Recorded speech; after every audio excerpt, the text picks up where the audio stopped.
Hey guys, welcome to another episode of the Entertainment Now podcast. My name is Nick, I'm Ian. and if you're watching us on YouTube, make sure you do us all the YouTubey kind of stuff, thumbs up and comments and all that fun stuff you're supposed to do on there. Make sure you leave us a 5-star review on Spotify or Apple or wherever you get your podcasts from. Yep. Uh, Do it now. Now I say, do it now, damn it! What's been going on, Ian? Nothing. Nothing at all. Has the world stopped burning? No. Okay, it's gonna burn for eternity. I mean, let's pull the curtain back a little bit. We record these back to back, so it's really just burning the exact same amount as last week's episode. Oh, come on! You're not supposed to. I know we're wearing the exact same clothes as last week, so it doesn't not too hard to stretch the imagination. Yeah, I'm giving trade secrets away here. So the magic is gone. The magic is gone. I will say that so we didn't get to our topic last week. So we're going to try to get to our topic today. And then the topic we were supposed to talk about today, we'll talk about next week. How about that? Sure. So last week we were supposed to talk about, what was our topic supposed to be, Ian? Worst TV or movie villains. Yes, which TV, there's not a whole lot of, because I don't watch a lot of TV shows that have like real villains in them. Right. I guess like Kingpin maybe would be that was From he was Hawkeye and from Hawkeye, or from Daredevil. I mean, but he was awesome in Daredevil. He was a bad villain. well, he's still like an evil villain though, guy. I know, but I thought we were talking about villains that were just not good villains. No. Like the worst fucking people. Like, I misunderstood the top. I misunderstood the topic. That's why I was surprised that you only had a couple of them, because I could think there's 3 off of Game of Thrones I was going to talk about. So, right. Well, that would be, me. I have 3 too. I think there's more than that. Really, there's a couple extra. The thing is about Game of Thrones, like, and I've been kind of going back through the series. There really isn't any good people in that show.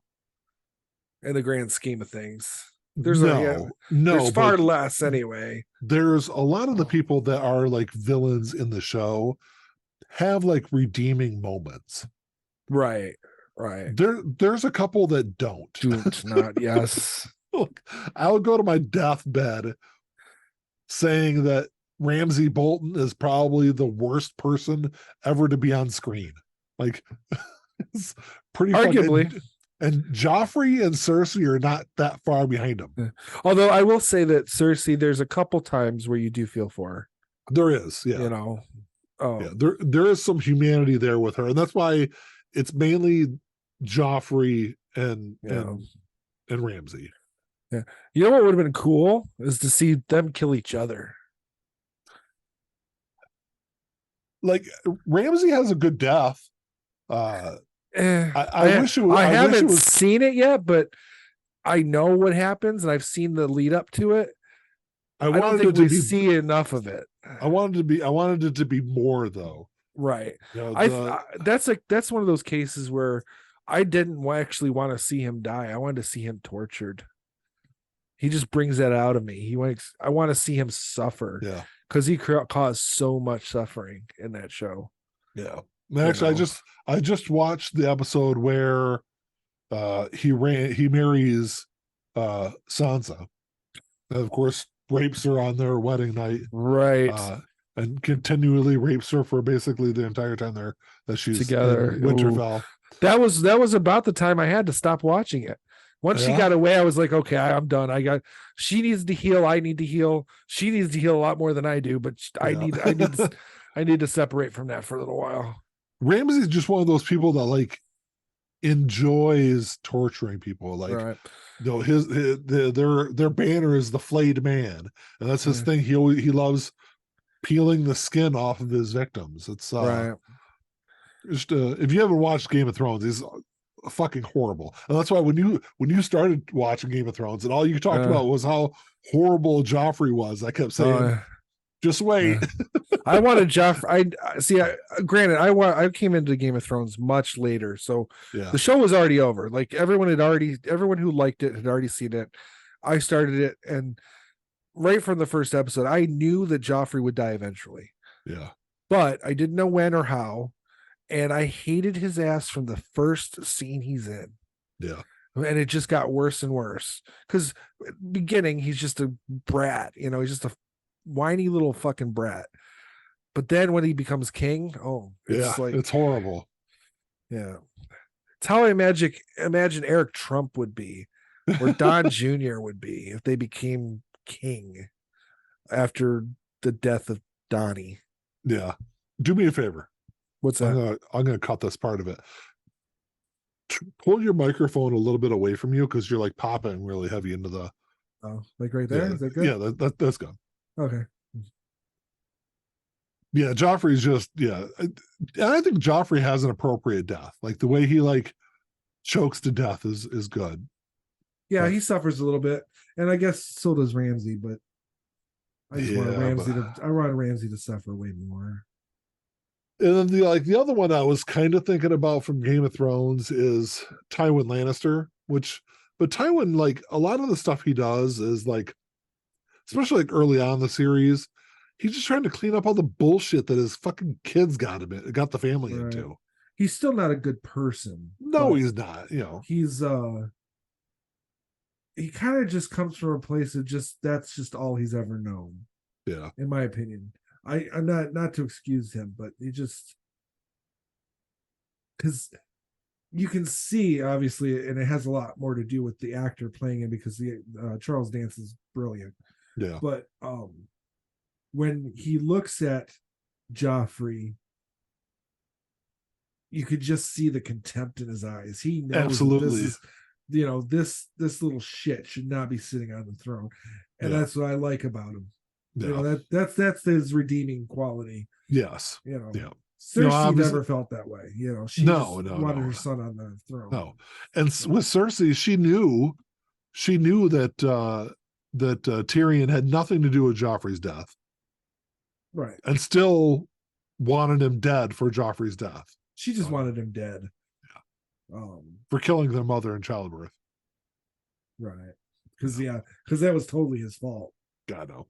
But those are so but like outside of like those few from Game of Thrones, Kingpin, there's not a lot of other TV shows that have like real bad, like sinister villains. Right. But to be clear though, we can do a comparison too with Kingpin, because there is a movie version of Kingpin played by Michael Clark Duncan, who's a great actor. But his version of it, no, Vincent D'Onofrio's Kingpin, brilliant, yeah. And I blame writing. So when I thought we were going to do like the worst villains, like you thought like bad ones, like they're like like villains are just like, well, that's a terrible villain. I was going to point that out because at least two of them that I had, it wasn't the actors. I wanted to point out that it was not the actors that made them bad. Yeah. Excuse me. So, but yeah. But with movies, you got Biff Tannen. Biff's one of those villains that everyone loves to hate. Right. He does it great in in all the movies, all three of them. Even though he's technically playing two separate Tannens. Yeah. And actually three different versions of one Tannen. Because he's playing the young version, the old version, and then the rich old version. Yeah.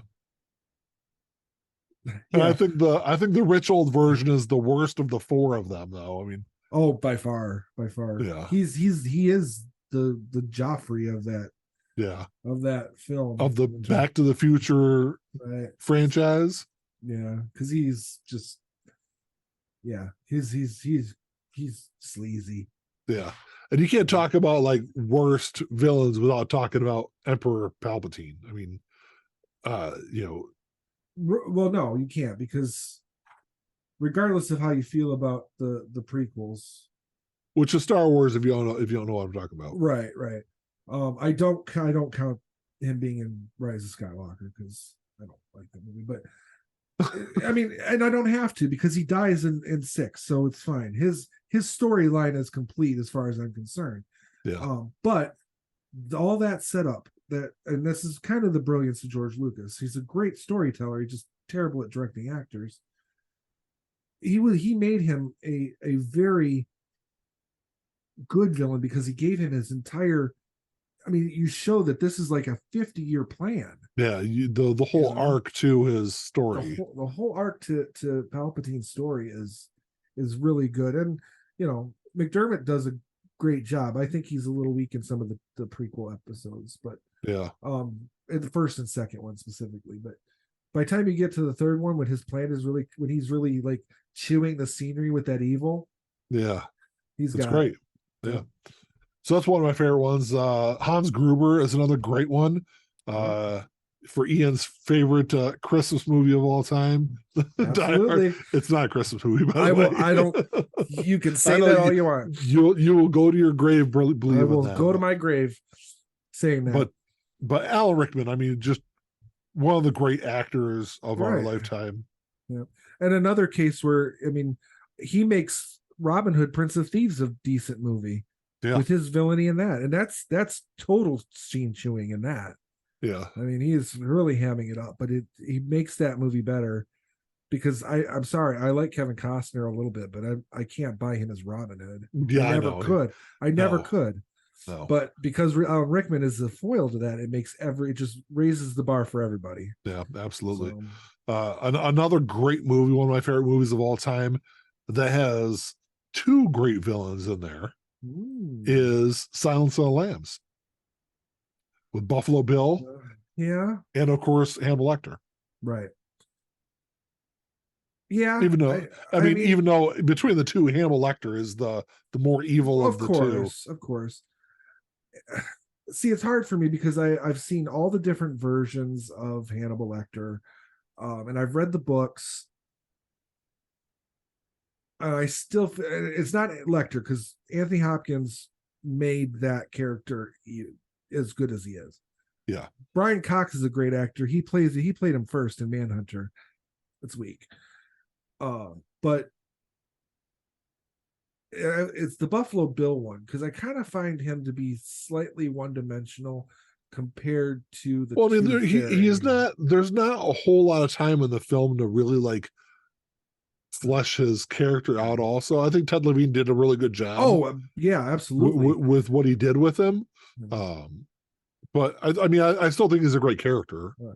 So if you look at the, granted, there's three versions of the Tooth Fairy on screen, but two specifically. There's Tom Noonan, who played him in Manhunter, and then there's Ralph Fiennes, who played him in Red Dragon.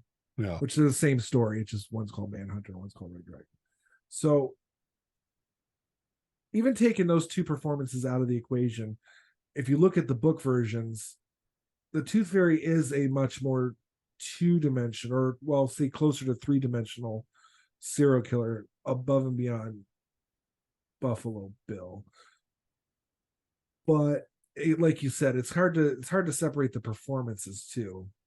I don't know. I guess that's one I'm just gonna have to kind of like not necessarily disagree with, kind of agree. Well, don't definitely agree on Hannibal Lecter. Though. Oh yeah, because when it comes to Buffalo Bill, it's a very fine line because,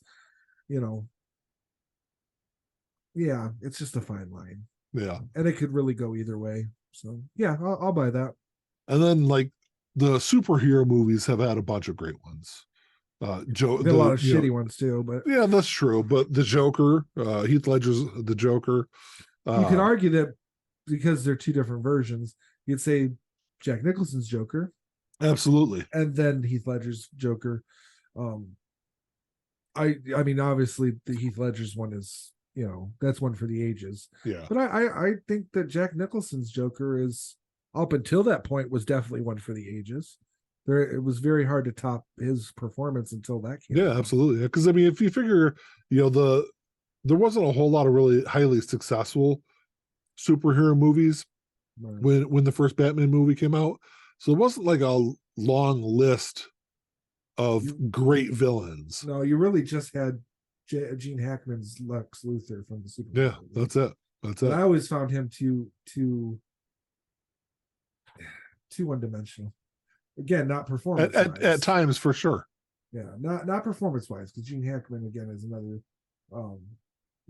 fine actor, but It's just that his motivations and very one-dimensional character in my opinion. So but Green Goblin from a couple of the Spider-Man movies, I thought that was a great one. And I was glad to see him get brought back in the last Spider-Man movie. Right. Yeah, Willem Dafoe's portrayal of the Green Goblin, because that's a villain from the comics that is kind of hard to do, I think, without making him too just cheesy. Yeah. You know. And there are times where it comes off cheesy with him too, but it works. You know. So yeah, I'll go for that. Let me throw one out because again, my list was gone. But Kwon, Star Trek 2. Because he's one of those villains who's, I mean, he's a bad guy from the beginning, but his motivations are from a place that's not necessarily bad. Yeah. Even though it's revenge and all that, it's just Ricardo Montalban played that with a nice, just an equal amount of relish and true, just direct acting that made it just so great. So one that kind of popped into my head, just as we were talking, is I don't remember the name of the character, but Jennifer Jason Leigh's character in Single White Female. Yeah, I don't remember her name either. I don't remember her name, but man, that like there weren't female roles or female villains like that at that time. Yeah, at least to that level. I'm kind of having a hard time thinking of one sense. Other like that, like Cersei. I mean, just in terms of where that madness takes you. What was the movie with what was the name of that movie? Gone Girl? Is that with Casey Affleck and no. Ben Affleck played the husband, and she like disappeared, and everyone blamed him for her murder, and then she came back and she was fucking crazy. I'm gonna lose some of my credibility here, but I've never seen Gone Girl. I thought Casey Affleck was in that. I'm pretty sure that was the name of it. I mean, Ben Affleck, I think, directed that.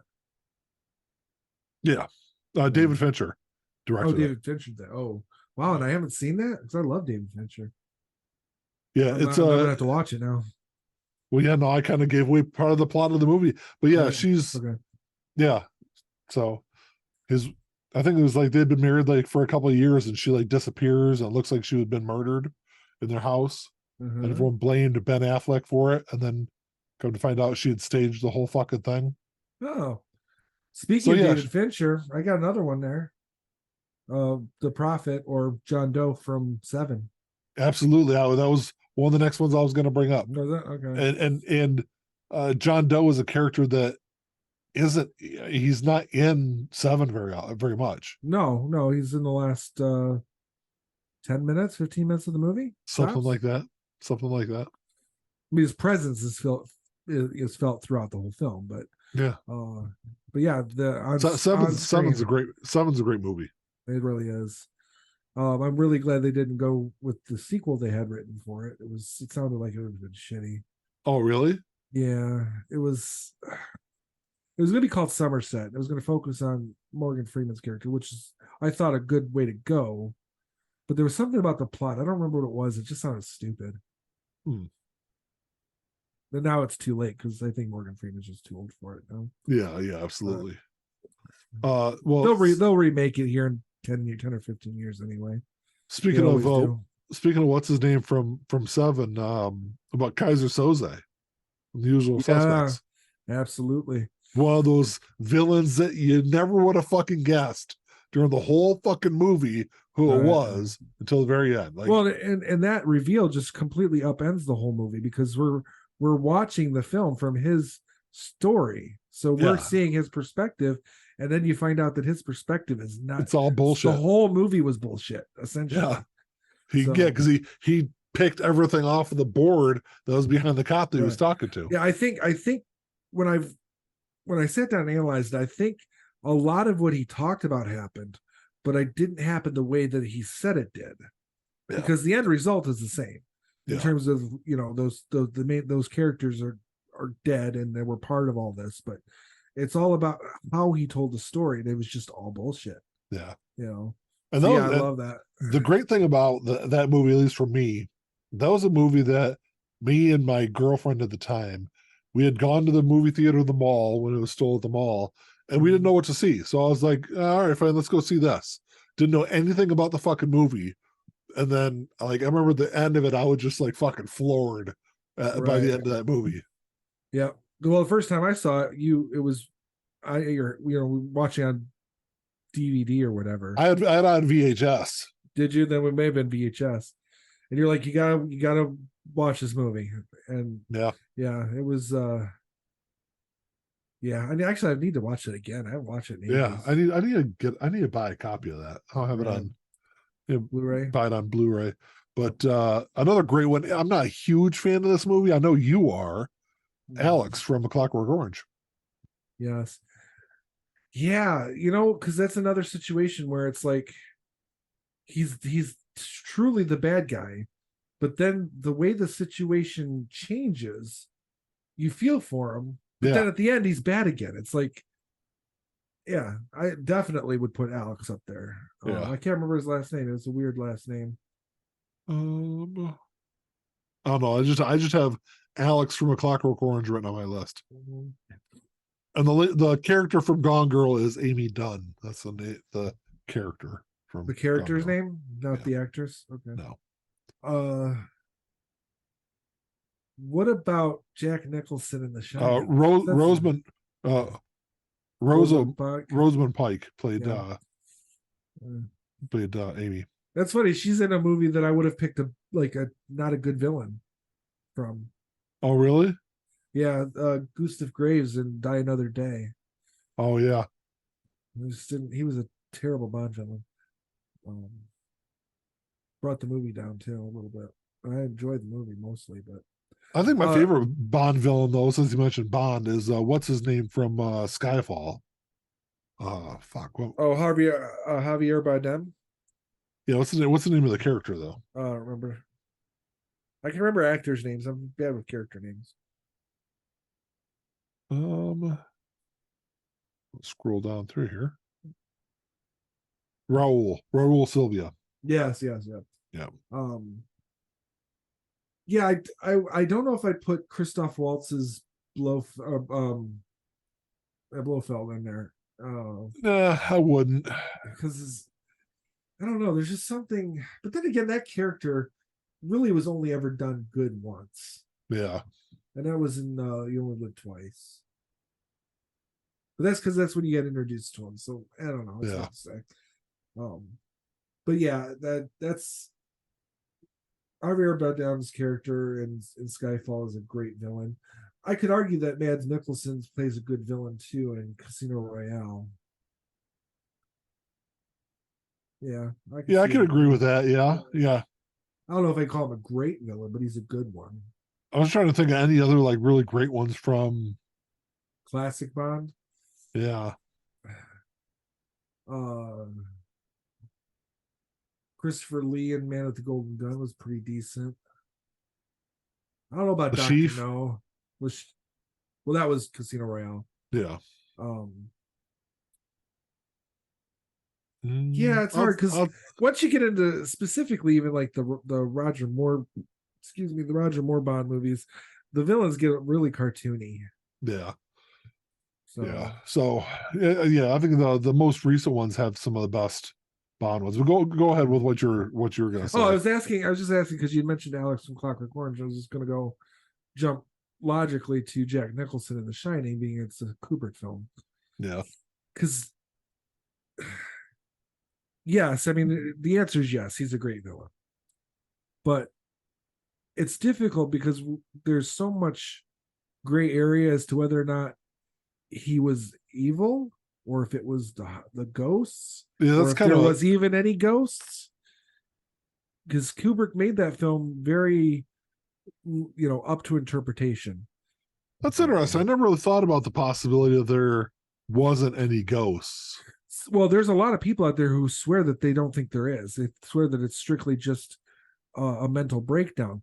But there's one specific part that argues against that, and that's how the hell did he get out of the pantry? Yeah, because it was locked from the outside. So the only way he could have gotten out is if the ghost had let him out. And then they could argue why did Wendy see all the ghostly stuff when she finally got out of the room? So there's that. But up until that point, if you take that one part out, it's very easy to interpret it as though it's just him having a complete mental breakdown. Interesting.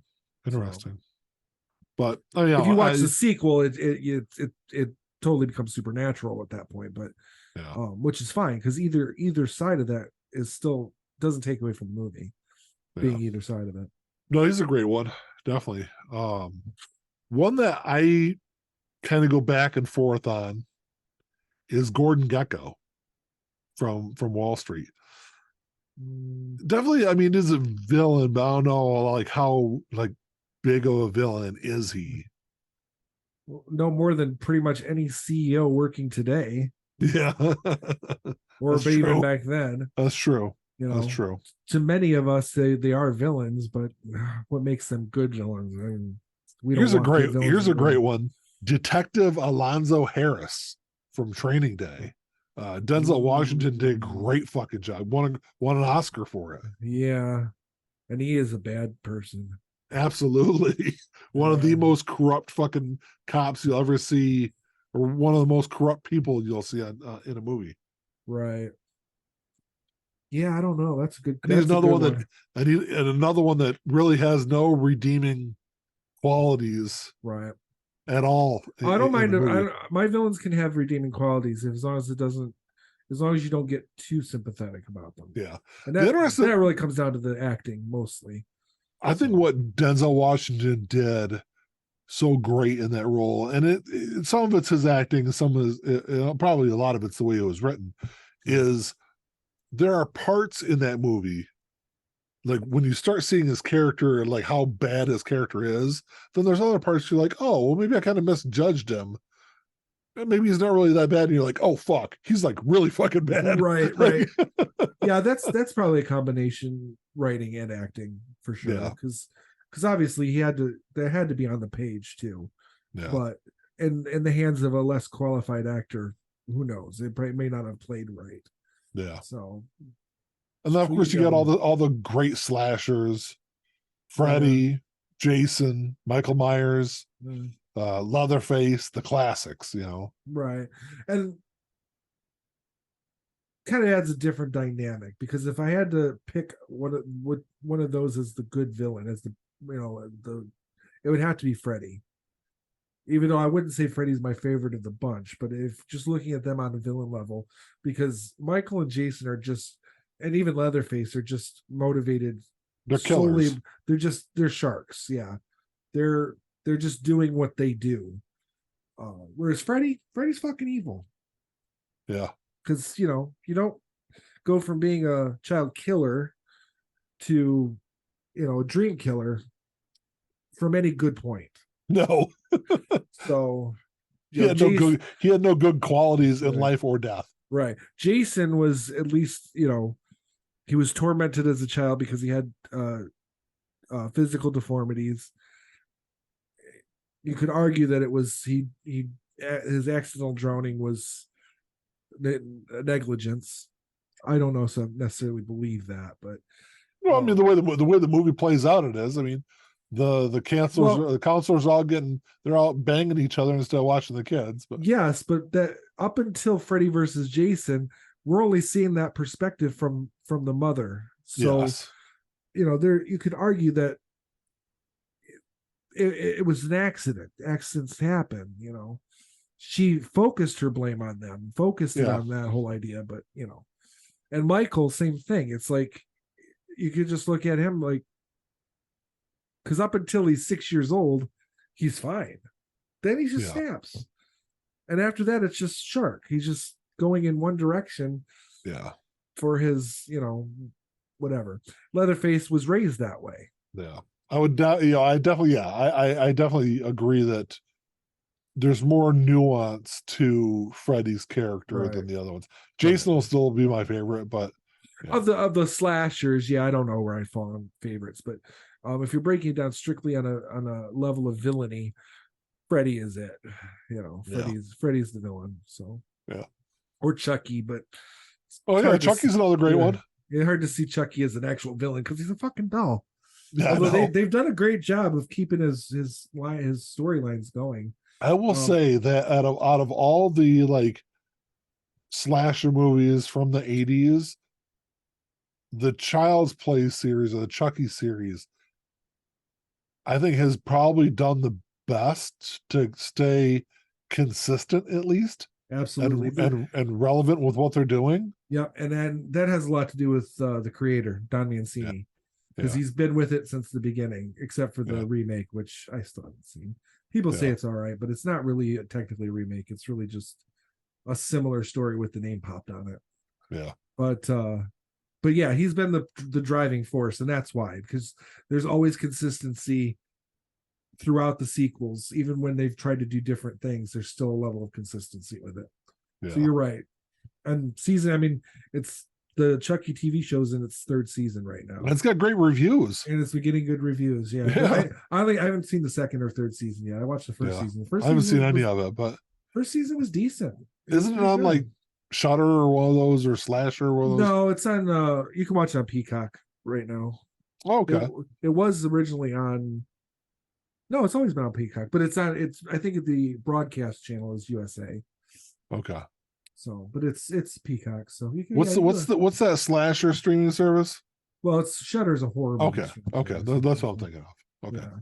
So, another great one is Calvin Candy from Django with DiCaprio's character. Yeah. He's pretty. Probably the most memed of any villain. Well, I don't know. I see that meme of him from Once Upon a Time in Hollywood where he's pointing at the screen.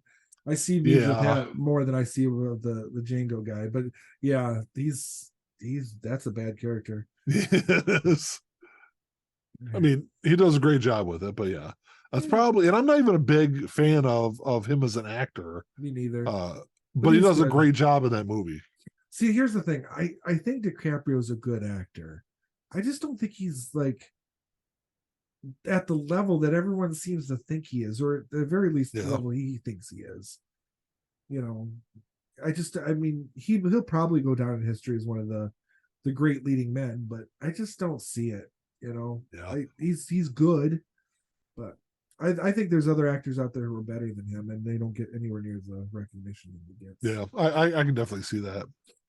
And I will say that he could have got on that fucking piece of wood. Just saying. I agree. There was room. At the he's still frozen. That bit should have slid over. But yeah, I agree 100%. I still like that fan theory that he did survive and he is the Great Gatsby. Yeah.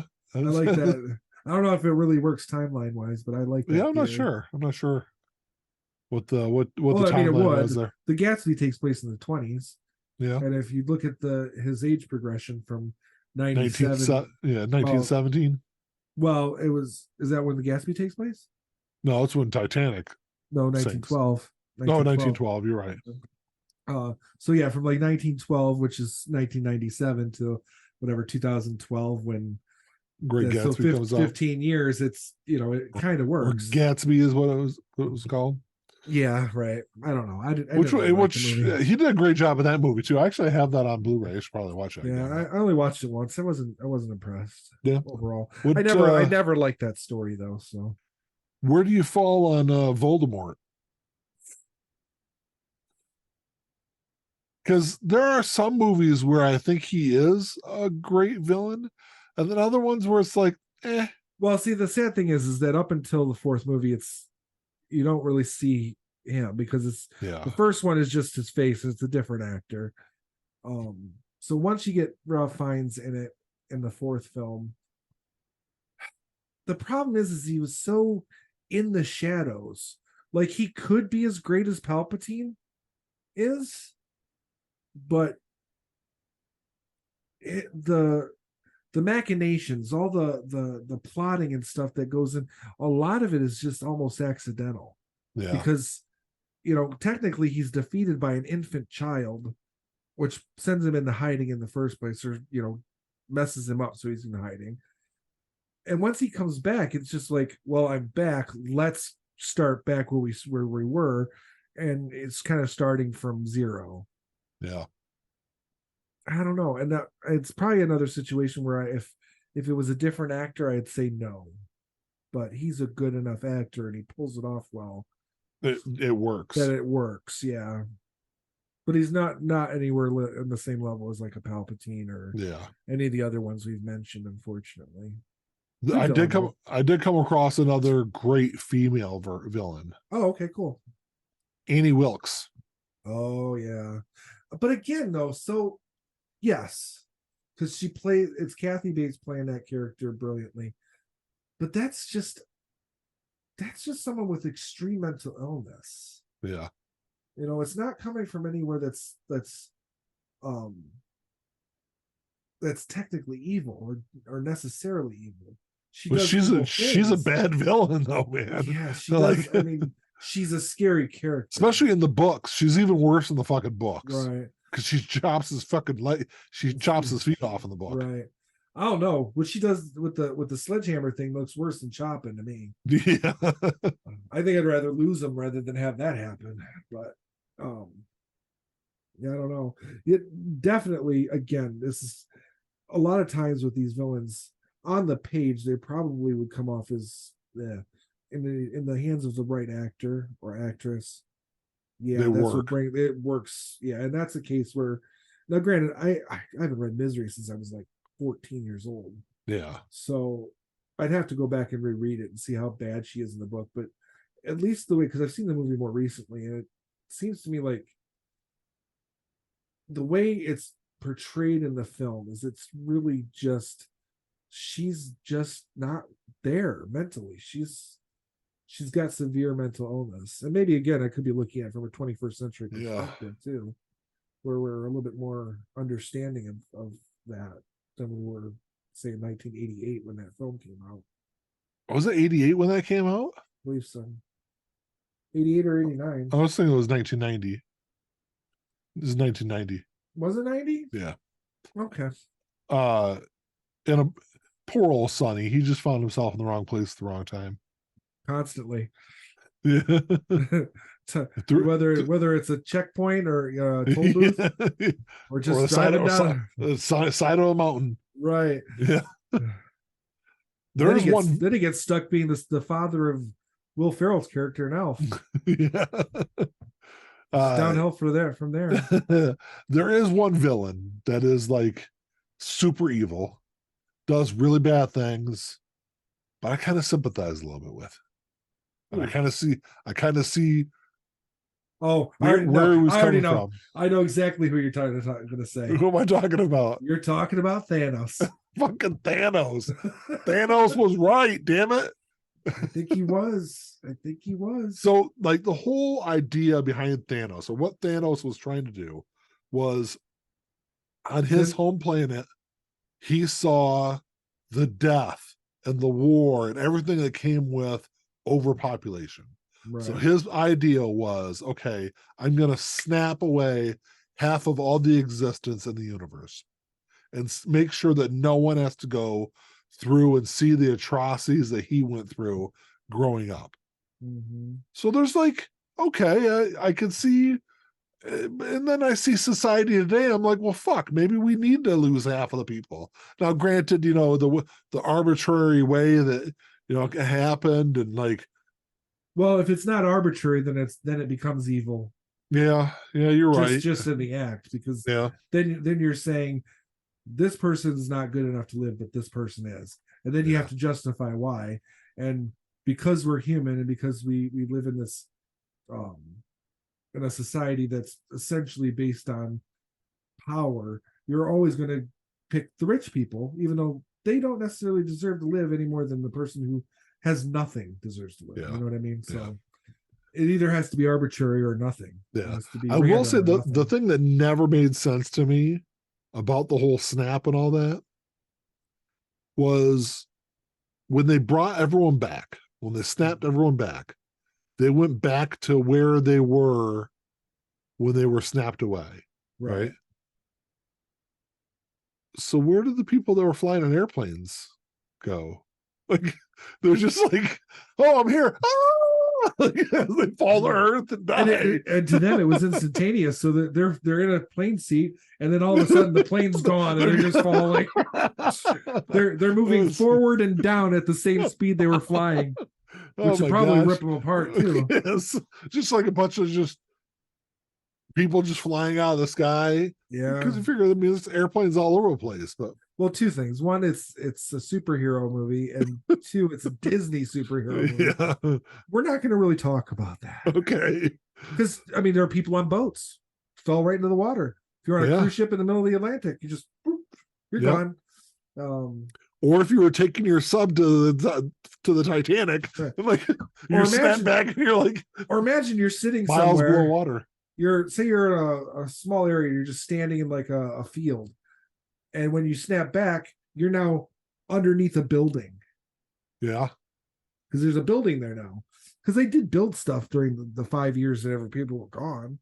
Yeah, there were a lot of depressed people, and I can see that, but yeah, I don't know. I definitely see Thanos's thinking too. You're like on your roller coaster and you snapped away and you snap back and you like fall from the top of the roller coaster. Right. Yeah, because where you were, you're inverted when you snapped away, or you just appear and you're now on the track and another. You just get hit because of, you're not going to reappear in the same seat. You're going to reappear where you were, in space. So when the Avengers snapped everyone back, they probably caused a lot of deaths also. I would imagine. But here's the funny thing. When they brought everyone back, when they reversed the snap, the planet itself was probably in a different position too. Very true. So some people might have been floating around in space. Theoretically. I mean, if we're going to be realistic about it, I know they didn't, but if we're being realistic about it, 5 years is a long time. The planet isn't exactly where it was. You're right. And if it's a different time of the day or different time of the year, it's definitely not where it was. Yeah. So if that were real, all the problems that we have with the snap. But I will say that's the one thing I loved about. I still think he was right. Well, that's the one thing I loved about the Hawkeye, Disney Plus show, is like he walks in to go use a urinal or whatever, the bathroom, and there's someone had written on the wall, Thanos was right. Yep. It's like, because he was. Right. Which, to be fair, I mean, I get why people didn't want. I mean, he lost his whole family. Yeah. Hawkeye did. You lost friends. You lose loved ones. But when it's like arbitrary like that, everyone does. Like everybody loses somebody. Right. Yeah, I don't know. I just feel like, it's hard to, because it's fiction, but and I jokingly say that Thanos is right, and I'd be lying if I said that at least once a week I don't think, man, it's only Thanos was here right now. But yeah, it's tough because if you are one of the lucky ones who gets to stay behind, you're gonna see a lot of hurt people, and that's sad. Yeah, you figured 1 out of every 2 people is going to be gone. Theoretically, yeah. I mean, it's the odds. Yeah, and I mean, I would say that anyone who vanished in the snap was probably pretty lucky too. They were never going to have to suffer. Their death was not painful. They just ceased to exist. And at some point or another, we're all going to do that anyway. But some of us might do that way more painfully than what happened to them. So, it could have been a blessing, and so for some people too. Yeah.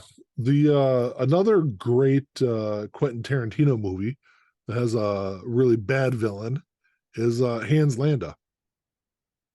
Christopher Waltz from Inglourious Bastards. Oh yeah, I didn't know his name in the movie. Oh yeah, I didn't know his name either until I looked it up. Yeah, he has a great one. And he's one of those ones that has like some redeeming moments in the movie. But well, see, that's the thing. But technically, Quentin Tarantino doesn't write movies with good people in them. No. So there are no heroes in Quentin Tarantino's movies. I mean, there are to some degree, but they're heroes of that particular story. They're not heroes in the grand scheme. Yeah. You know, the bride in Kill Bill, you're on her side through the whole thing, but she was an assassin. Yeah. You know, and she's getting revenge because they turned the tables on her and tried to assassinate her. Yeah. Granted, she thought they killed her daughter too, but they so it's definitely a big gray area, but you're siding with her through the whole thing. Yeah. Although I wouldn't, as much as I hate to say it, because I think David Cassidy was a good actor, or not David Cassidy, David Carradine was a good actor, and it's just the way he was written. He wasn't a good villain because he wasn't really a villain in the grand scheme, but it was him who turned on her because she tried to leave him. You haven't seen those movies yet, have you? Kill Bill? Yeah. I saw the first one. I didn't see the second one. Okay. Another great female villain is Alex Forrest from Fatal Attraction, played by Glenn Close. Yeah. But again, it's another one like the Annie Wilkes thing with mental illness. Yeah. Is she truly responsible for her actions, or is it really just her mental breakdown or inability to see reality as it is? Another one of my favorites from one of my favorite movies of all time is Tyler Durden from Fight Club. Again, though, is he the villain? Of course he is. How is he the villain? Well, he's the one that has the whole plot to blow up. Does he though, or is that just something that grows organically out of the people who to turn him from just this guy who created the Fight Club to this almost messianic character? Yeah. And start seeing him as this, chosen guru. I don't know.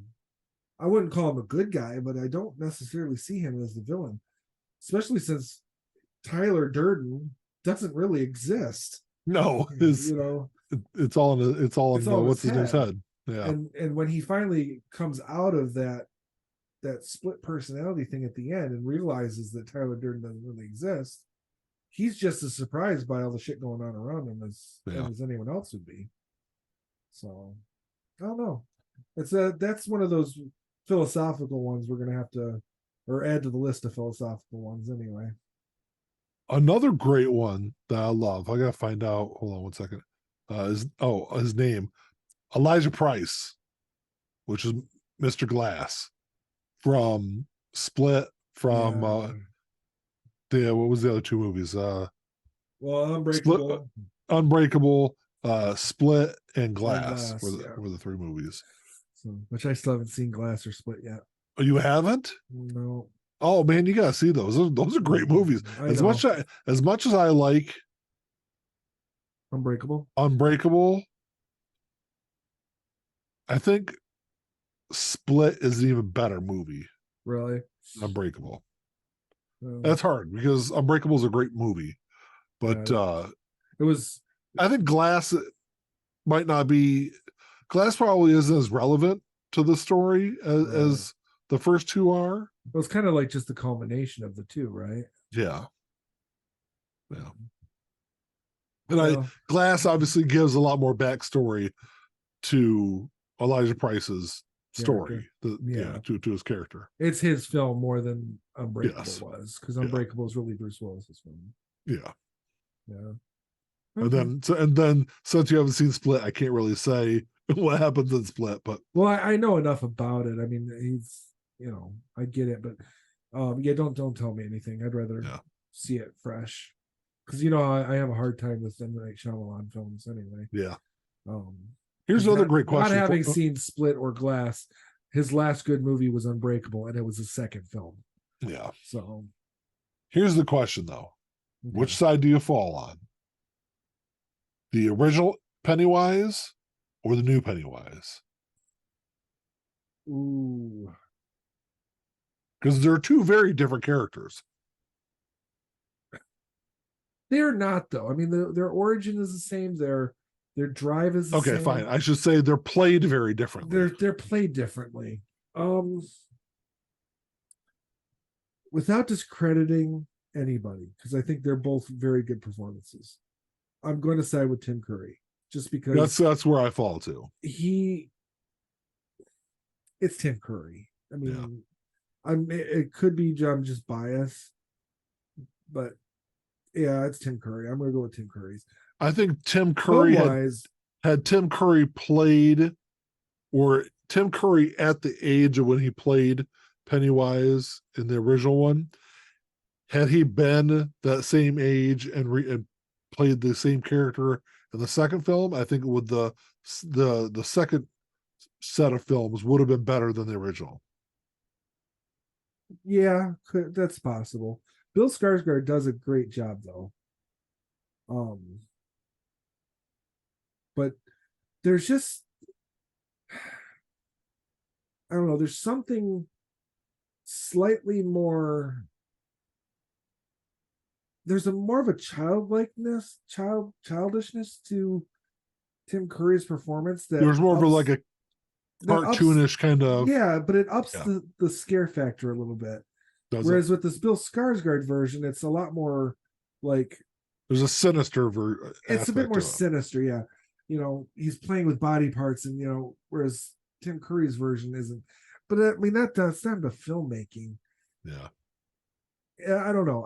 I'm always gonna, I'm a Tim Curry guy. So yeah. Oh, I'm kind of running out of names here, man. Yeah. Because some of the ones I was kind of scrolled through, we've already either talked about or I really don't agree with. But right. you got they've got the shark in here from Jaws. Like, so how is that a villain? It's a shark. It's arguably even more of a MacGuffin than it is a shark or a villain. Yeah, I guess the last one I'll mention is like the obvious one. And is the one that has been on multiple lists at number one for the worst villain. And that's Darth Vader. Palpatine's worse. You think so? Yeah, and I mean, if we didn't have the prequels, I wouldn't be able to say that about Palpatine though, because we'd only have really one movie. Yeah. But if you take Anakin's storyline out of Anakin, not Darth Vader, Anakin's storyline, and you really just focus on Palpatine's story, then Vader's up there. But the problem is he's been humanized now. Yeah. We know where he came from. We know a lot of what drove him to where he went. The things that he did after the fact, yes, they were evil, but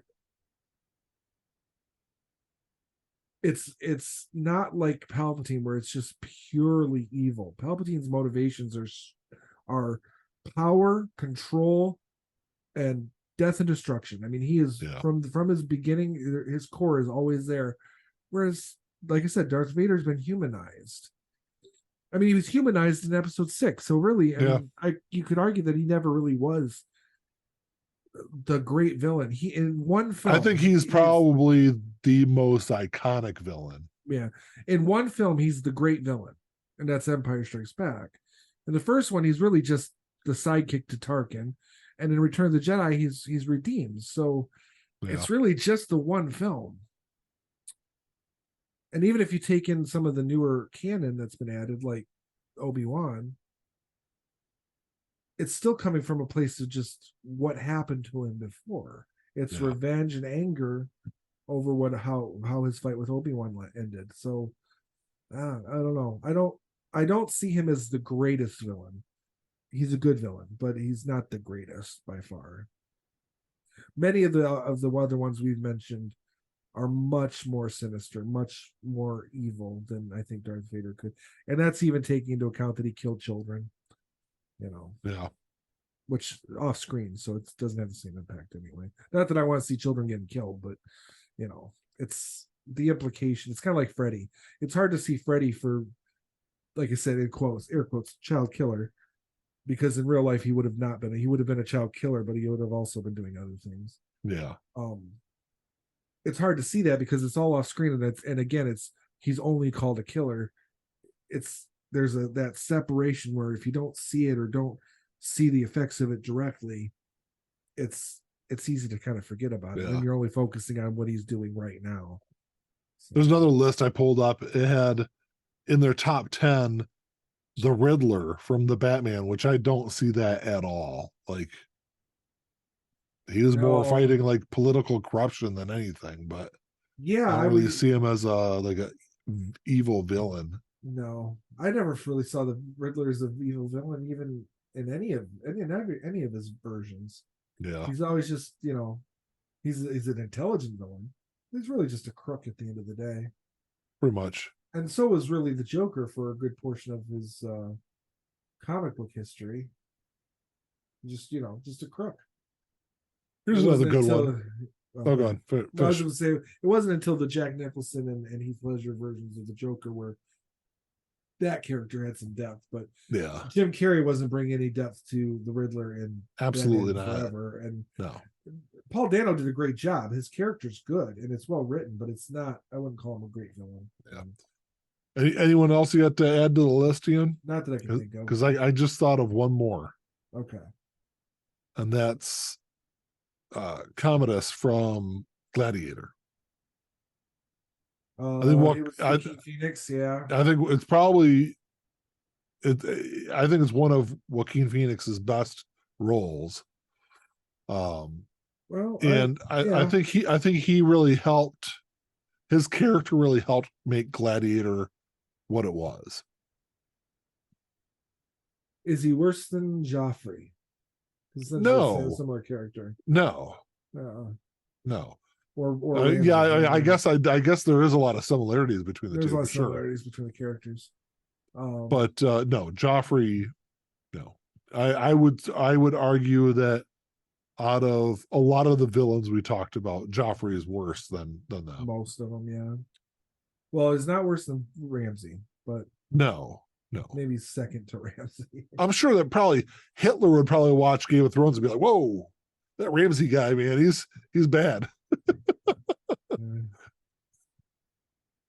Well, we're not talking real world villains. I know that because obviously Hitler is worse than Ramsay Bolton, but because he's real. Yeah, because he's real. Right. And he did real atrocities, not TV atrocities. Not TV atrocities, yeah. But no, as far as like TV stuff goes, like historically speaking, I was gonna say Genghis Khan's probably worse than Hitler, historically speaking. Probably. Alexander the Great, even maybe up there too. But I don't know. Anything else you got to add to the?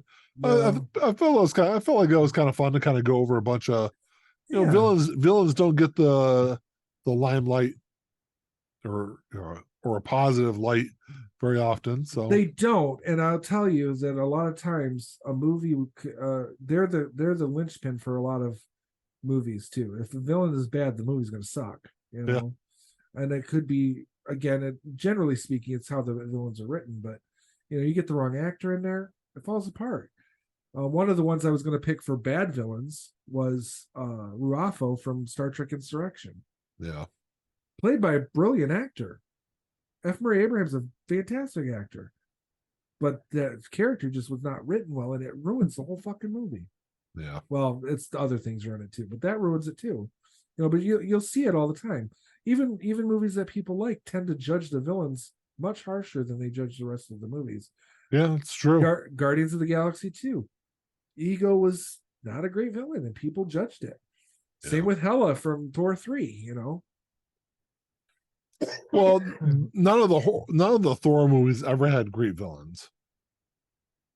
Well, Loki was technically the villain of the first one, and he's gone on to have his own show. Yeah. So. He was more of like an Avengers a villain, though. Right. Well, he was the primary villain in the first Thor movie. Yeah. But had he not been in any other movies, Loki wouldn't still be part of the MCU. True. But I don't know, man, if you got any questions or comments, you can email us at entnowpod@gmail.com. Check us out on Facebook. Make sure you give us a thumbs up on YouTube and all that. So I had to burp there for a second. You okay? Drinking too much pop while we're recording. Right. Yeah, make sure you give us a thumbs up, all the YouTube kind of stuff. Give us a 5-star review. That's about it. Until next time. Talk to y'all later. Peace. Playing my role, let me tell you about it. This shit right here, man, I'm about it. Only real niggas reside around me. Yo, lady, drop a guard around me. Dip like I know you can, bitch. Show me the ropes like we in the rain.